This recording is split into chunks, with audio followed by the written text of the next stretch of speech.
waxaa wali go'doon ku jira deegaano ballaaran iyo degmooyin ka tirsan gobolka Barri kadib markii ay jireen jidad qaliil ah oo loo mari jiray degmooyinkaasi iyo gobolada kale ee dalka roobab mahiigaan ah oo ka daay inta badan deegaanada Puntland.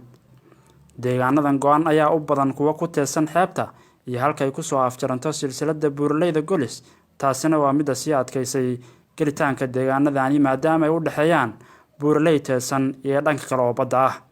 Maxamed Yuusuf Jaamac Tigay iyo xildhibaan Cabdullaahi Yuusuf Qaylo oo ka tirsan baarlamaanka Puntland kana wada tirsan guddiga gaarka ee ku dhawaaqay madaxweyne ku-xigeenka Puntland oo gurmashada saameynta ay reebeen roobabkani oo gaaray qaybo ka mid ah deegaanada ay waxyeeladu soo gaartay, waxay si cad u sheegeen in bulshada deegaanadaasi ku jiraan go'doon dhinacyo badan leh una baahan yihiin gurmad soo degdega.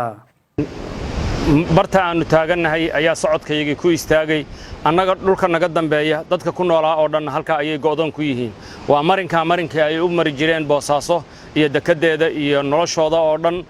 waa marinka ay dadka xanuunsada iyo dadka soo aadaya Boosaaso iyo Puntland inteeda kale iyo Soomaaliya hadii la yiraahdo marinkii ay soo marayeen weey. marinkii maanta waa go'an yahay barta aan taagannahay qof dhaafi kara lama arko. dadkaas waxa weeyaan sahaydii iyo cuntadii iyo wax walbana waa ay ka go'een. waxay u baahan yihiin gurmad degdeg gurmadka ay ugu baahi badan yihiin ma aha cunto iyo raashin iyo dhar la siiyay, waa hungurigii ay noloshooda ku xirnayd oo wadada ahayd in loo dhis in dadkan go'doonka ku jira in lala soo gaaro oo wadada loo sameeyo oo gurmad lala soo gaaro. waayo meel wax u maraan male hadda xilli waxa lagu jira xilligan ximir baa la yiraahdaa, badina way kacsantahay waa u jeedaan. halkaani waa meeshan ugu sahlan waa halkan celisay waxa la yiraahdaa buqda la yiraahdaa. meeshan buqda la yiraahdaa waa dalcada ka dhaadheer baa jira, dhareen baa jira, bayda gooyaa jira. waxaas dad ma mari karo. qofku markuu dhulka baabuurta mari jiray waa gurguuranaya qofku markuu yiraahdo inuu maro gurguurad xataa dadka khatar gala. Maxamed Cabdiqaadir Cali Cigaal oo ka mid ah dhalinyarada samafalayaasha ee Puntland kana mid ah koox yar oo sahanhaan u tagtay deegaanada roobabku waxyeeleeyeen iyo saameyntu intay laagtahay waxa uu baaq cod dheer ah gaarsiiyay bahdiisa dhalinyarada. waxa uu nimid inaan ka qayb qaadano gurmadka walaalaheen roobabka iyo duufaanta ay waxyeeleeyeen. waxaan leeyahay qof walba oo reer Puntland gaar ahaan dhalinyaro reer Puntland dhalinyaro dhiiga ha idin dhaqaaqo meel walba oo joogtaan gudaha iyo dibad oo inaan gacan ka geysataan sidii dadkan loogu gurman lahaa. waxa go'doon ah in ka badan 7 maalmood dadkeenni ma haystaan waxbarasho, ma haystaan caafimaad, ma haystaan ganacsi. marka dadkaas waxay sugayaan waa annaga. waxaan rajaynayaa dhammaan dhalinyarada Puntland inay maaragtay ka qayb qaataan sidii dadka loo gurman lahaa.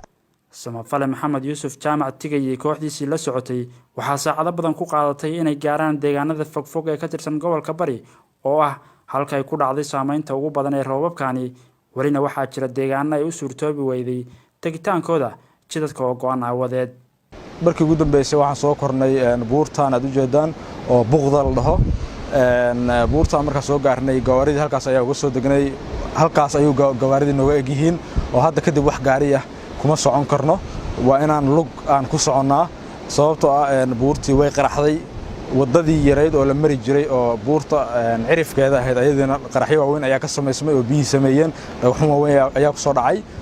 waa deegaan isku darsaday qurux, dhul daaqsimeed, beereed iyo barwaaqo dhinacyo badan leh oo ay u sii dheer tahay inuu yahay gobolka kaliya laga helo xabkaha qaaliga ah ee meediga iyo xijiga oo ah barwaaqo u gaar ah rabbina ku marnaysay deegaanadani.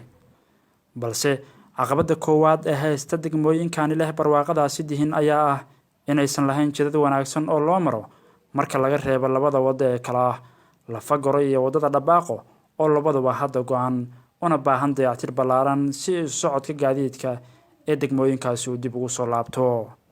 Yuusuf Maxamed Maxamuud, warbaahinta qaranka Soomaaliyeed, magaalada Garowe.